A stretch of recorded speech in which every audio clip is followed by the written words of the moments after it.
ito ni David. Okay? Kaya Diyos sa inawit natin yung chorus, diba? Asan na yung operator ko? Meron ba mga operator dyan? Yung huling chorus, tingnan natin, yung the power of the cross. May tao ba dyan sa, ano? Yan, diba? Tingnan niyo po itong kapangyarihan ng cross na ito. Na ang anak ng Diyos ang pinagay doon, na kung saan napakalaking halagaan po, ating pwedeng pantayan, at nagkaroon tayo ng kapataruan. Pero tingnan niyo po nung isinulat ito ni David, parang kabaliktad lahat. Ano po? Kaya siguro akala mo nga hindi ko ito ituturo ngayon kasi akala ko baka next week na. Basahin natin from verse 12 hanggang 21. At isa-isay natin itong verse na ito. Kung di natin ito matatapos ngayon, at least naunawaan natin na ating inawit, the old rugged cross. So I cherish the old rugged cross. At dito naman, the power of the cross and the death of Christ, the humility of Christ, ay makikita natin ngayong gabi. Tayo po mag-stay lahat. Basahin natin from verse 12 ng Marahan, may pangunawa. Okay, verse 12 ng chapter 22. Okay, chapter 22, verse 12. Nandiyan na po ba kayo? Okay, sabay-sabay. Begin. Is not God in the height of heaven? And behold the height of the stars, how high they are. Tama ba ito? Wala pa dyan sa ano. Okay? 22. Verse 12, okay? Verse 13, and thou sayest, how doth God know?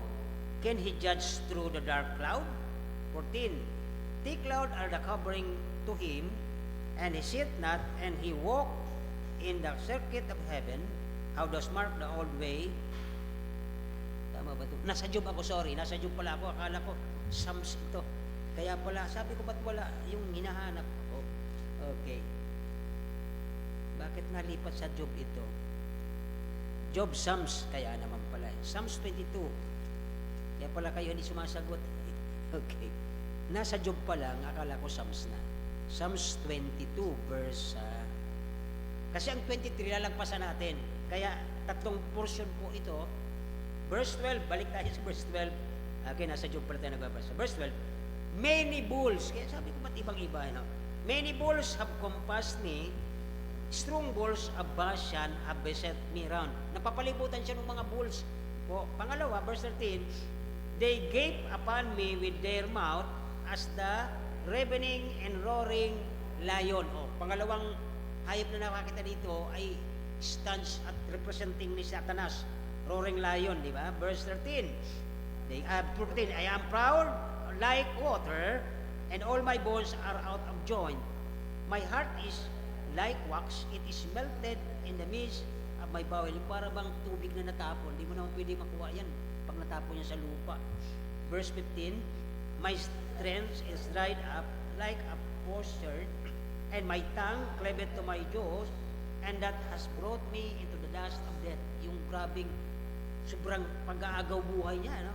Verse 15. Verse 16, for dogs have compassed me. Ayan, napalibutan naman ulit siya ng mga aso. The assembly of the wicked have enclosed me. Mamaya, tingnan natin kung sino itong wicked na ito eh. Magugulat kayo. They pierce my hand and my feet. 17, I may tell all my bones, they look and stare upon me. Lahat nakatingala. Ano po? And 18, they part my garments among them and cast lots upon my vesture. O ito, sa ulado dito naman sa school teacher. Yung mga parasugal, di ba? Nag-cast ng dice yung sundalo, pinagsugalan yung damit niya. Nandito rin sa Old Testament. Ano po? Verse 19, but be not thou far from me, O Lord, O my strength, haste thee to help me. Deliver me, my soul, from the sword, my darling, from the power of the dog. O, yun po, yung kapangyarihan daw ng aso. Save me from the lion's mouth, for thou hast heard me from the horns of the unicorn. So hanggang doon lang po muna kasi tatlong ano po ito, bahagdan. Nung last week na pinag-asapan natin, si Kristo daw ay naging uod sa mata natin, di ba? Naging siyang uod para sa atin. Dahil yung kasalanan natin, yung uod natin, kinuha niya. At nung mamatay siya sa krus, naging tayong banal. Ngayon, iba na naman, napapalibutan na naman siya ng mga hayop. So, ang ibang nakita kong ano nito, nagturo, ito daw ay zoo. Kasi puro hayop pinanggit doon. May bull, may may ano pa diyan may asno. At ngayong gabi ay pamagatan natin ito sa tingin ko mas maganda, the humility of Christ in the power of His cross. Kasi sa kinanta nating mga song nandoon at yung the power of the cross nandoon din. Kaya ito po ang nakita ko dito na ang sinutukoy ng sinulat ni David dito sa pangalawang parte na nung si Kristo po ay naging uod para lamang tayo maabot. Pero yung Diyos siya, naging siyang uod para sa atin. Naging siyang kasalanan para sa atin. Okay? So ngayong gabi naman ay napapalibutan siya ng mga animals sa gabing ito. Tayo po'y manalangin na kailang Diyos. Salamat po sa kapangbabaan ni Kristo na bilang Diyos, makapangyarihan, naging siyang napalibutan siya, hinabol siya ng mga asong gala at mga hayop na palibutan siya, pati ang leon upang siya po ay pahirapan, magdusa, na halos tumikit ang kanyang dila sa sobrang sakit na kanyang nararamdaman upang lamang maabot ng mga taong mananampalataya, magtitiwala sa Kanya ang kaligtasan. Salamat Panginoon sa iyong pagdurusa sa krus.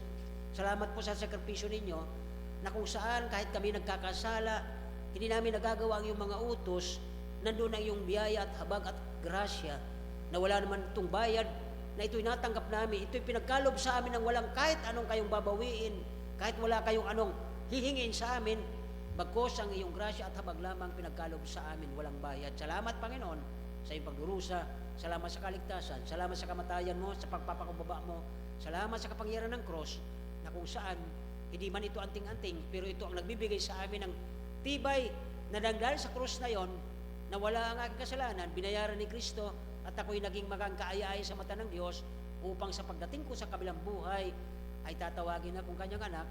Ay hindi man ko nagawa ang lahat ng ito, pero ang sabi niya sa Biblia na kung ano man pinagpagal namin sa lupang ito ay kanya nang pong bibigyan ng bayad at bibigyan ng katimpala. Maraming salamat Panginoon. Ito'y aming hiling na ang Banal na Espiritu manguna, magdala ng bibig ng tagapagturo, magbukas sa puso ng tagapakinig sa pangalan ni Jesus. Amen. Thank you very much. At dito ay dalawa ang ating pamagat, ang kapakumbabaan ni Kristo bilang tagapagligtas at ang kapangyarihan ng kanyang cross. Nung mamatay siya, ang cross na nagbigay sa kanya ng dalamhati, ng kapigatian, ng hirap at dusa, ay siya nating naging kaginawahan at tayo po ay nagkaroon ng kaligtasan doon sa kanyang kamatayan. Naging buhay tayo nang dahil sa kanyang kamatayan. Umpisa natin ang verse 12. Okay? Ano po ang inyong na-observe? Verse 12. Many bulls have compassed me. Okay? Napapalibutan siya. Verse 12, hindi 21. Verse 12. Yan. Pinapaligiran ako ng maraming turo. Ang malalakas na turo ng basan ay pinalilibutan ako. Ito po yung turo na anong nagbuhay pa si Brother Pick at si Pastor Daria. Pag nagpupunta kami doon, hindi kami nagsusutang pula papunta ng Kalabidungan. Kapag at doon sa pinagdadaanan namin, ang daming bakang nakatali, na kahit pala kaunting pula lang sa damit, napansin ko, hinahabol ako ako, mabilis naman ako tumakbo. So, kung ito pa kaya mga turo, pag sinabing turo, ito po yung mga wild talaga, hindi po ito basta matatalian ng mga yung mga nangangabayo. Sapagkat pag sinabing, ang sabi niya sa English word ay many bulls, ano po, ibig sabihin hindi ito nakakulong, ito ay nakawala. Okay? Ang sinasabi dito, yung Bashan, ano po, ay, ito po yung sinasabi ng Numbers 32 verse 4, ang Bashan po ay pagtutukoy, pag narinig ang word na ito ay, ibig sabihin ito yung mga malulusog, malalakas na mga hayop doon sa lugar na yun, sa Deuteronomy chapter 32 verse 14. At kung titingnan nyo, isulat nyo lang, Deuteronomy 32 verse 14. Ang ibig sabihin nito, ito yung mga Hudyo, these are the Jews that are living in a good land, ano po, they were, talagang masagana. Pag sinabing pat and kick, talagang matataba ito, malusog. Kaya pag narinig mo ito siguro sa panahon ito, pag sinabing mga bulls, mahaba ang sungay, matataba, at baka kahit may kasasakyan kang camel, banggain ito, tumba ka. Sapagkat pinipicture po ng Bashan ay malusog na syudad, masaganang syudad, pinagpapalang syudad. Isa sa naisip ko nung nakita ko ito, ang Israel napakapalad. Maliit lang na bayan, pero napakaraming mina, napakaraming kayamanan. Kaya ito po ay tinutukoy na mataba at kick. So dito ay pinapakita na napapalibutan pala dito ang Panginoong Hesukristo ng mga ganitong uri ng malalakas na mga tao, mga influential, pero ang ugali ay ugaling hayop. Okay? So nakuha po natin ang punto sa verse 14. Diyan po sa magkasamang 12 and 13 ay ipinapakita doon ang word na ito na ginamit ni David speaks of the nation of the Jew. Po, ito po ay mga taong malalakas noong panahon. At pagkatapos, verse 14, naalala ko tuloy dito, ano po, di ba? Pag may problema sila doon, isusumbong sila sa mga Saduceo, Pariseo. Ito pala yung mga parasagin-sagin sa wukang Bicol, mga Pharisees are parasagin-sagin, mga mapagkunwari, mga makapangyarihang tao pala to. Ito ay tinutukoy ng mga bulls po. Kasi sino po ang nagpakulong at nagpahuli sa Panginoon? Di ba sila yun eh? So dito po ay sabi doon sa verse 14, kung ating titingnan, okay, verse 13, and they gape upon me with their mouths, yung parang ano po, ibino mo sa verse, 13 muna. Yan. Sa akin ang kanilang bibig ay binubuksan nila ng maluwag, gaya ng sumasakbal, di ba? Wala siyang magagawa. Pero alam niyo po ba, doon sa plano ng Diyos, ganun na talaga ang kanyang, sabi niya nga, ang aking pagkain, ang aking tinapay, ay sundin ang kalooban. Nasa sulat din, nasa loob ng Panginoon ito. Ito ang kanyang will sa kanyang anak para dahil nga sa katubusan ng ating mga. Kaya lang, bilang nagkatawan siya ng tao, may pakiramdam siya, bilang Diyos siya, sabi niya na parang ang mga bibig nito, okay, ang kanilang bibig ay binuksan ng mas malawak. Nagkasundo-sundo itong mga Sanhedrin na ito, yung mga dating kasama ni Apostol Pablo, nagsama-sama ito at tulong-tulong pati yung mga nasa authority ng bayang yon. Kaya ang tawag niya doon sa sulat ni David ay binuksan na para bang revealing na po yung umaatungal na pag sinabi ng isa, lahat makikisama. Okay? So dito po ay sa verse 14, para siyang pagkagaling din sa verse 13 na para bang wala na siyang magagawa, sabi ulit ni David nung isulat sa verse 14, para siyang tubig. Ang Panginoon ay parang tubig na naikalat sa tubig, sa lupa. Ano po? Sabi doon, verse 14, I am poured out like water, na ibuhos. Bakit? Ay, wala namang simentado nung araw doon sa lugar ng Basan. Ano po? Yun ay rough road. So, para daw siyang tubig na naitapon doon, and all my bones are out of joint. Grabe ito pong mga kapatid, ano?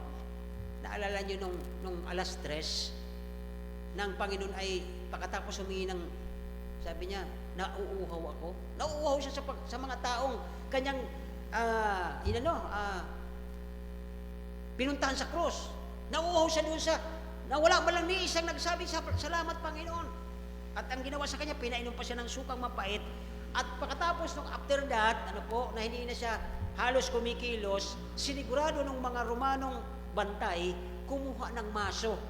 Ang tawag doon ay malet. Hindi po yan malaking maso katulad ng maso natin na diutso. Malet yon, kasing laki ng braso ko at kaya lang yun ng isang kamay. At doon ay binasag ang kanyang buto sa paa, doon sa may tuhod niya, para siguradong siya ay patay. So ang sabi niya dito sa verse na ito ay, siya po ay ang kanyang buto, sabi niya diyan, all my bones are out of joint. Ay siyempre naman hindi ka makalas yung buto mo dahil masuhing ka ng mas maliit na maso kaysa doon sa pinaka-oversize. Ano po? At dito sabi niya, my bones are out of joints, my heart is like wax. O yung wax, parang malambot na siya at nadudurog na. It melted in the midst of my bowels. Ano po? Ito ang mga lagyan, sa loob ng aking dibdib. Yung hirap na yun. Pero alam niyo, nung kinakanta natin kanina yung Old Rugged Cross, so I'll share. Wala man lang tayong emotion. Bakit? Sapagkat nung nandoon ang Panginoon, nung nandoon yung mga kababaihan, mas marami mga miyembro na sa Kanya, yung mga nakasunod, yung iyak nila hindi mapaglagyan eh. Eh sa atin, na kahit tayo ay hindi na nakapanood doon, hindi natin inabot ang actuation nung siya po ay hinuli at kinaladkad, nilalatigo. Alam nyo, habang umaawit tayo, kanina lamang ay teary-eyed ang bawat isa habang umaawit na kaya natin nagiging napapamahal sa atin ang cross na siyang naging dahilan. ng kamatayan ng ating Panginoon, sapagkat itong nangyaring ito, imaginin mo na lang, di ba? Sino sa inyo nagkagalagnat katulad ko? Nung nagkalagnat tayo, yung sobrang ano na yun, nagchichill ka sa sobrang di mo maintindihan kung ano naramdaman mo. Ito pa kaya, di ba? Ang aking moto ay nagkakalas-kalas. Yung para kang hinila ng tren at ng bulldozer. Grabe yun. Nang dahil lamang po yun, sa naipangako niyang pagmamahal sa iyo at sa akin, nung tayo ay mga makasalanan pa. Pastor, ang layo na po yan, sa Psalms pa po yan, totoo po yan. Bago pa tayo naging tao, bago pa ang lululo natin, mga lulo natin ay naging tao, nandun na po ang pagmamahal ng Diyos sa mga taong hindi kaibig-ibig. Tapos tayo ngayon, kukunti lang na problema, nabubwisit na tayo sa kapwa natin. Bisa may ugali pa rin naman akong ganyan, kaya pinag-pray ko, Lord, mawala ito eh. Maging tayo, naalala ko tuloy si Pastor Daria noon, ngingisihan ka niyan pag kinukutsa mo yun eh. Kutsain mo yung si Pastor Daria noon, tatawanan ka lang. Yun ang gusto ko magkaroon ako na yung pagkutsain ako, baka hindi ko mapagpaano ang sarili ko, ipapatulan eh. Pero alam niyo yun, doon ako hanga kay Pastor Daria, tatawanan ka lang nun pag kinukutsa mo yan. Sapagkat ang kanyang buhay, ang kanyang pinamumuhay ngayon, ay hindi na yung kanya, kay Kristo na yun eh. Diba? Tayo ba sabi natin sa Galatians 2:20, I am crucified with Christ. Kaya lang, pag dumarating ang punto ngayon, konting diferensya lang. Para ka na lang nila yun eh. Galit na galit ka na din. So kung mapasin natin ito mga kapatid, ito yung pinagdaanan ng Panginoon. Ako ibinusa parang tubig. Subukan mo yung experiment. Kuha ka na isang basong tubig, ibuhos mo dyan sa lupa. Makukuha mo pa ba yun kahit hubarin mo yung damit mo tapos iganon mo, hindi mo na makukuha yung tubig na yun eh. Kumbaga yung pagkakataon na hindi mo na mauulit, kaya mga kapatid, isa sa lesson na nakikita ko dito, i-advance ko lang. Kung paano inayos tayo ng Panginoon, nilinis na tayo, huwag na nating ibalik sa karumihan ng ating mga buhay. Yung po parang nakikita ko dito eh. Ay, hirap na kayang, hindi mo ibuhos mo yung tubig, tapos huhulihin mo, hindi mo na po pwede yun eh. Okay, wala na pong another na sakripisyo kung gagawa pa tayo ulit. Ano po? So, ang sabi dito ay hindi natin yun makukuha ulit. Okay? May naisulat ako ditong text. Isulat nyo na lang. 2 Samuel 14:14 yun eh. Nang isang tubig, hindi mo na yun maibabalik. Okay? Yung nakaraan natin, hindi naman natin mababalik yun eh. Tapos na yun. Magpasibago tayo, magpanibago tayo ngayong taon. Ano ba ang magagawa natin para sa Panginoon? Diba? Minsan, kaya nga, ito minsan yung kagabi, na habang nakahiga ko, sabi ng Panginoon, ang dami kong itinuro sa iyo sa Biblia. Tapos simpleng kapitbahay ninyo, hindi nyo mapagkwentuhan ng simpleng kwento na maunawaan niya ang kaligtasan. Eh nung minsan ay may nakakasabay kami dyan. Sinasabi namin, kasi nagtatiming ako ng sa maiksing salita, masabihan nyo sila eh. Isa sa mga sinasabay-sabay ko dyan sa likod ay mga bata. Pagkatapos ini-invite ko, sa Sunday, punta kayo. Opo. Hindi ka makapag-ano kasi nasa unahan ako eh. So, kumbaga dito po ay we cannot, hindi na natin pwedeng maibalik ang lumagpas ng oras. Hindi na. Matanda na ako eh, alam mo magbalik sa bata, hindi na pwede. So, isang bagay po na naibigay na sa atin ng karunungan ng Diyos. Minsan, mga bata pa yung mga young people na tuturuan paano mag-soul winning. Excited pa. Diba? Pero habang tumatagal, parang nawawala na. Bakit? Natatabunan ng mga pananaw nilang bago. Pero ang aking prayer po ay hindi natin kailangan na habulin, hindi natin kailangan kalimutan, kundi ano ang magagawa natin para sa Panginoon ngayong taon. Sabi dito, my hands are out of joints. Ano po? Sabi niya dyan eh. Okay? Wala. Anyway, yung sa kinanta nating The Power of the Cross, okay? Pag kinakanta natin, ang dali lang eh. Pero pag naririnig mo o nababasa mo, naalala mo yung sinabi ng Panginoon, ang aking mga ugat at aking mga kasukasuan ay nagkaputol-putol dahil sa cross. Minsan mapapalunok ka kumakanta. And the power of the... Biruin nyo yung cross na yun, ang nagbigay ng hirap, dusa, nagkaputol-putol ang kanyang joints. Dahil sa krus na yon, para lamang magkaroon tayo ng ginhawa at the cross. Di ba? Pero pag kumakanta tayo, at the cross, sigla-sigla natin eh. Ang hindi natin naaalala yung sa kabila, sa likod, ng mga awiting ito ay nandoon ang kanyang mga bones, ang kanyang mga joints. Nagkalasog-lasog yung buto, nagkaputol-putol ang kanyang joints para lamang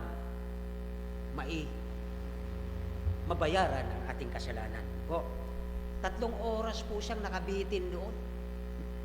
Amen? Sabi dito, sabi ng verse 15, my strength is dried up. Eh, di ka ba naman matuyo? 3 oras kang nakabitay. 3 oras kang nakabitin. Hand and feet, ano po, ay talagang sobrang cruel na binutas. Biruin mo, binutas. Pati paa. Eh tayo pag natatamtaks, grabe na. Doktor, baka ma-infection ako. Ang Panginoon, grabe, no? Hindi nagsasalita. Sabi niya, lahat ito para sa inyong mga mananampalataya sa akin. Pero ano po nangyayari? Nangyayari talaga. Kahit hindi natin hingiin, na yung mga wild na animal na nakapalibit sa verse 12. Nakikinig po ba kayo?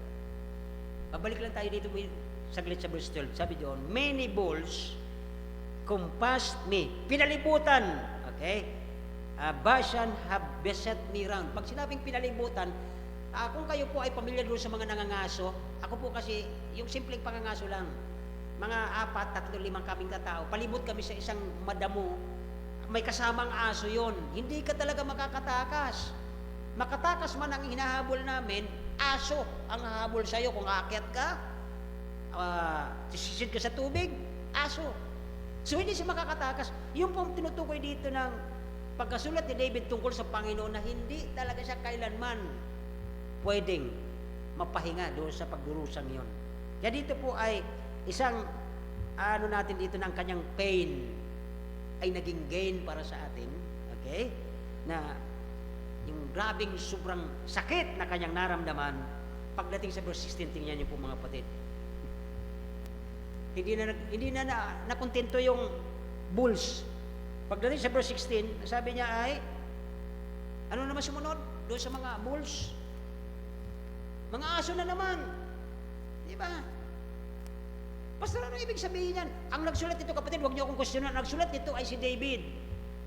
At ang tinutukoy niyang Bashan ay lugar ng mga Hudyo. Malalaki, mga bulls, mayayaman, matataba. Pag bulls talaga, lalaki ng mga dito. Alala yung mga Brahma, may dalawang bundok. Ang ibig sabihin yan, matatabang baka yan. So itong mga bulls na ito, maliban sa malalakas sila, matataba, makapangyarihan, kung sa tao ay mapipera, pagdating sa verse 16, ano ang qualification ng isang aso? Ba't aso ang ginamit ni David? Di ba? Ang mga aso ay pinalibutan, verse 16, nakapaligid sa akin, piniligiran ako ng isang pangkat ng mga gumagawa ng, napansin niyo na po ito? Binutasan nila ang aking mga kamay at mga paa. Sino ang gumawa nito? Nabutas ang paa ng Panginoon at gumawa nito ay itong mga asong itong minsan magtataka ka doon sa pagkasulat ni David, bakit? Ang tinatawag nila mga aso doon ay mga ano ba yun? Yung tinapon ng mga tao, anong lugar yun? Yung makitungin? Ano yun? Samaritan, di ba? Yun ang mga kaaway ng mga Hudyo. Pag nakakita ang Samaritano ng mga Hudyo, lumayo kayo sa amin, ako'y mga sinumpa, ako'y itinakwil, masama ako, marumi ako. Ganun po sila. Yun ang tinatawag sa Bible na aso. Pero magtataka ka, itong mga nagpakulong na ito, ay yun pala ang tinutukoy ni David. Okay? Sabi niya doon, for the dogs compass me around. Ano pang mapasin natin? Okay?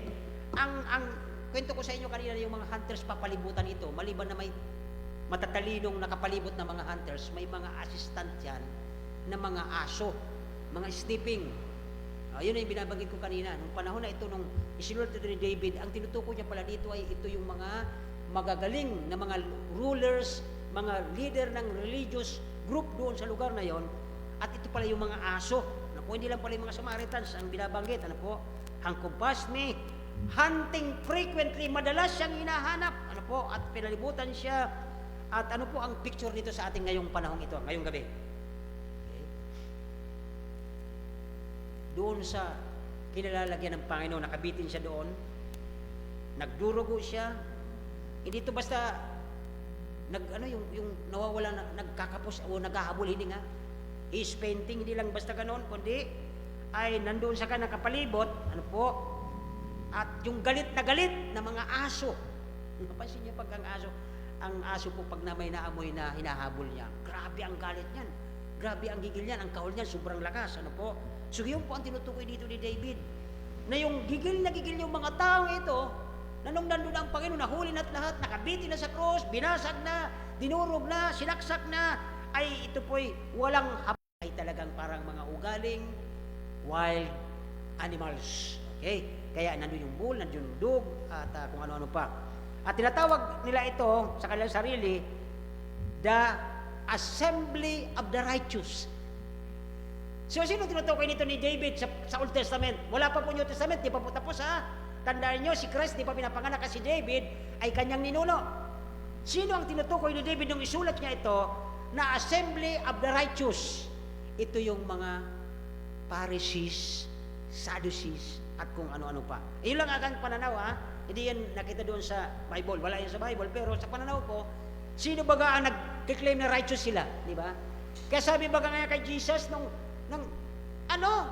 Sabado, magliligtas ka ng tupa? Bawal yun ah. Pinagsasabihan si Jesus noon.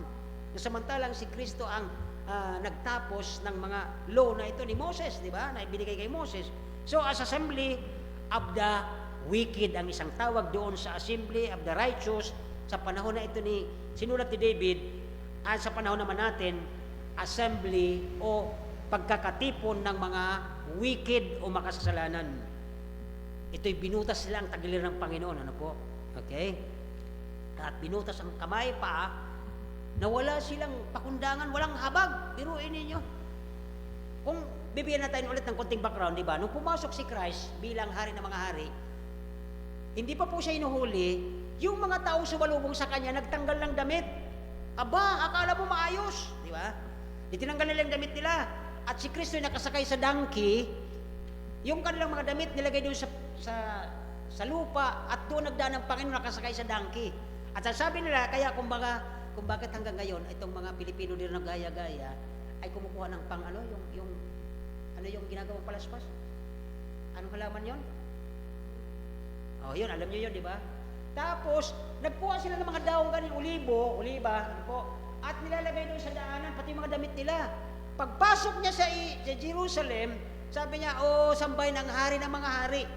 Pagdating niya doon kay Pilato, yun na po, hinusga na po siya. At ang sabi doon ay, hari, yung Henry, ano yun? Hari ng mga Hudyo.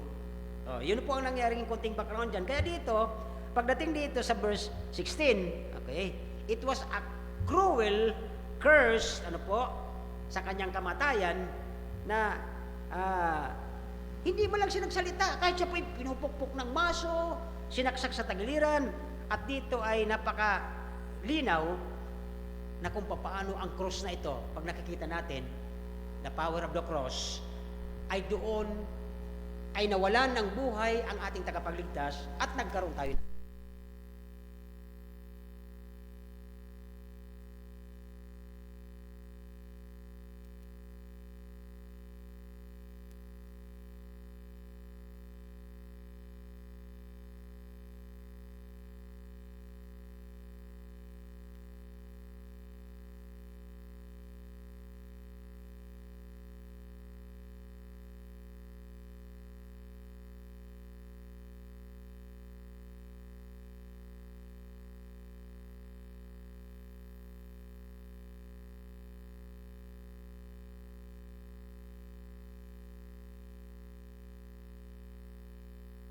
Si Panginoon, ang nasa isip niya, matapos ang utos ng kanyang ama. Okay? They look and stare upon him. Tiningnan siya, tiningala siya. At dito, minsan kung ating titingnan po, kung halimbawa tayo nasa panahong yon, at titingala tayo kay Kristo habang nakabitin doon sa krus, nakabayubay sa krus. Okay? Maalala natin ang bunga ng unang Adan na nakubaran tayo ng righteousness dahil sa pagkakasala.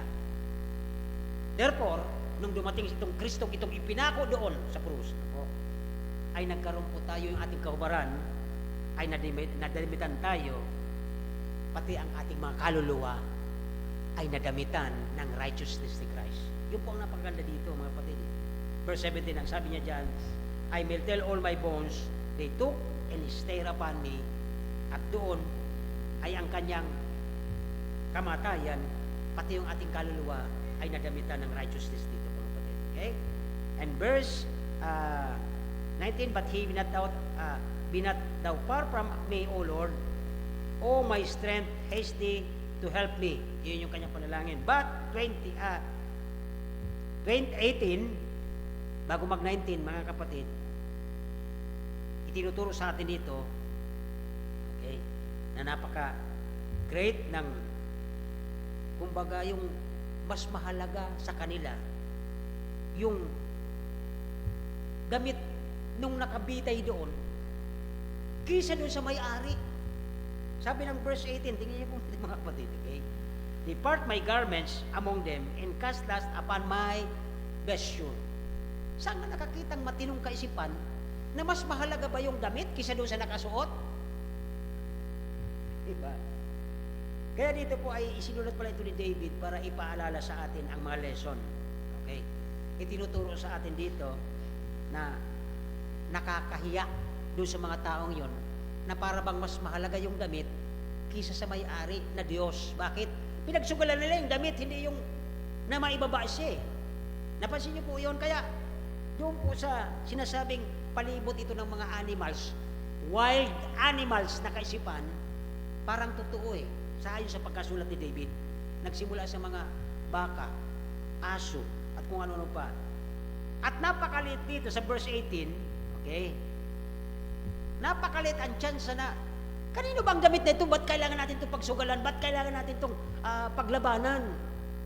Bakit kailangan magbayad tayo ng mahalaga para lang makuha natin ang damit na ito? Para saan yun? Napakaliit ang pananaw nila tungkol sa may-ari ng damit na yon na wala namang kwenta eh. Ang mas mahalaga sana doon yung kanyang nagsusuot na yon, na ang mission noon, kung siya ay makarating sa krus at mamatay siya doon, panalo ang mananampalataya sa kanya. O? So dito ang pangatlo, maliban na ang napakaliit ng pananaw doon sa may-ari ng damit, ang pinakaano po dito, dapat ang mas mahalaga, ang mas valuable dito sa pagkakataong ito, walang iba, kundi yung Kristong napako, hindi yung kanyang damit. Bilhin niyo po yung 30 pirasong silver na pera, ano po? Ito yung na-price sa kanya. Anong halaga nun? Pagkatapos nakuha yun ni Judas, napakamatay rin siya. So wala rin silbi. Kahit yung pera, kahit yung damit, wala namang halaga. Na ang tinutukoy pala doon sa sinulat na ito ni David, kung maunawaan natin, mas mahalaga yung nandoon na nakabayubay, sapagkat importante yon para sa ating kaluluwa. Hindi yung damit, hindi yung pera. O? So, maraming ano doon na nagsugal pa sila. Anong ibig sabihin ng pagsusugal? Minsan may mga taong sinusugal ang kanilang dignity para lamang magpunta sa simbahan na hindi nagtuturo ng tama. Ikinagalang tayo sa lugar, dapat hindi tayo magsisimba sa ganyang klaseng maliit na simbahan. Dahil tayo yung mga dignidad na tao, magpera tayo, mayaman tayo, doon tayo sa malaking simbahan. At ang mga kasama natin, mga kagalang-galang at kagulang-gulang. Ganun ang kaisipan ng mga taong ito. Sapagkat itinuro ni David, isinulat ni David, magmula sa verse 12, ang pagiging wild animals nung panahon na yon ng mga utak ng mga taong nakapaligid sa Panginoong Jesucristo. The garment that is more valuable than the honor, ano po, 30 pieces of silver, ay parang lumalabas tuloy ang ano dito eh. Napaka-cheap ng pambayad ng Diyos para sa kasalanan mo at kasalanan ko. Hindi nyo napansin yun? Ipinapakita ng mga wild na kautakan o kaisipan ng mga Hudyong ito na nagpako sa krus sa Panginoon, ipinapahayag sa atin ngayon, ayon sa sulat ni David, na cheap, mahinang klase yung nakapako. Mas mahalaga yung damit. Yun ang pagsusugalan, hindi yung nakabitay. Kung kayo'y tatanungin ngayong gabi, alin ang mahalaga sa inyo? Damit? Pera? O ang Panginoon? kailangan ng pamilya natin ng pagkain, ng pera, damit. Yung basic na kailangan ng tao, food, shelter. Pero alam nyo dito, sa sulat ni David dito, maunawaan mo ang totoong anak ng Diyos. Naunawaan kung sino ang mas mahalaga sa kanya, pera, damit, o ang Panginoon. So sa gabing ito, sino ang mahalaga sa inyo? Verse 21 na po tayo. Sabi ng verse 21, okay? Save me from the lion's mouth. Nagsimula tayo sa bull, sa dog. Ano ang pronunciation? Basta aso. At ngayon naman ay, ano po susunod? Lion. Okay? Roaring lion kasi ang sinulat ni David dyan eh. So therefore, ang tinutukoy talaga dito, walang iba kundi si Satanas eh. He is the roaring lion. Sabi dito ni David sa kanyang panulat, save me from the lion's mouth, for thou hast heard me from the horns of the unicorns. Mga kabayong, sabi nila may isang sungay. Okay? Eh dito po ay, bago natin i-end dito ang ating lesson, ay, save me from the lion's mouth. Si Satanas po ang tinutukoy dito. Okay? Sapagkat yung lahat ng property ng sinasabi dito sa sulat ni David ay tinutukoy talaga si Satanas.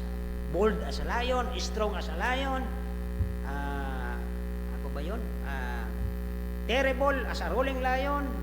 Ano pa? Furious. Sobrang nakakatakot. Okay? At dito ay sabi ni David, ilayo ako sa roaring lion. Ang tinutukoy dito ng verse 21 mga kapatid, okay? Kapag ang tao nilagay ang Panginoong Jesucristo sa cross at sa kanya itong pinaniwalaan, maliligtas siya. Pero doon naman sa mga taong nag-act, nakapalibot sa kanya mula sa bull, sa lion, sa dog, na nag-isip na parang mga animals ang mga taong ito, okay? Nag-reply siya doon sa verse 6 ng ating text sa chapter 22. Sabi niya, I am a worm. Biruin mo, hinahabol ng bull, hinahabol ng aso, hinahabol ng lion. Ano yun? Ang tinutukoy po dito, napakahalaga ng Panginoon Kristo sa kalagayan niyang ito, na ang pagiging niyang, naging siyang uod sa mata ng mga tao, upang yung pagiging uod natin, pagiging worm natin, we are wretched. Tayo yung mga kasumpa-sumpa na mga nilalang, ay mga uod sa mata ng Diyos. Kinuha ni Kristo ang formang iyon, naging siyang makasalanan para sa iyo at para sa akin, upang tayo ay magkaroon po ng ginawahan doon sa kabilang buhay. So, they chase a worm. Parang hinanap nila o hinabol lang anong ito. Ngayon, ito po ang hamon sa atin sa buong verse. Okay? From verse 12 to 21, tayo po ay binago na ng Diyos, di ba? Tayo mga anak na niya. Sabi ng Panginoon ay, my sheep hear my voice and they follow me. So tayo po bilang mga sheep, okay, huwag tayo mag-act, huwag tayo mag-isip na katulad ng mga animals na to, na mga cruel. Nandun yung lion, nandun yung bull, nanunuwag, nandun yung aso nangangagat, at pagkatapos, like the children of God, okay, like the sheep that follows the Savior, dapat ang makita sa atin, lalo't ngayong mga Kristyano na tayo, ay hindi ugaling wild. Minsan may mga, kahit mga pamilya na mga Kristyano, lumilitaw talaga, kasi ang sabi nga ng Bible, ang heart is deceitful above all. Pag-pray natin, na bawat mga kapamilya ng mga anak ng Diyos, ay mag-act sila like a sheep, at hindi like na katulad ng mga animals na nakapaligid sa Panginoon sa kanyang cross. Iba-iba ang pag-ugali, at mas importante sa kanila ang damit kisa doon sa nagsusuot ng damit na ito na nagdadala ng kaligtasan. Araw nawa ngayong gabi ay patutunan natin na sa simpleng pagsunod doon sinasabi ng Panginoon, mahalin natin ang Panginoon kisa sa mga bagay na binigay niya sa atin sa panahon ito. Tayo po ay mag-close panalangin. Nagkailang Diyos, salamat po sa gabing ito na maraming tao na nag-isip ng parang mga wild beast o mga wild animal na mas mahalaga sa kanila ang damit, ang pera, ang pagsusugal.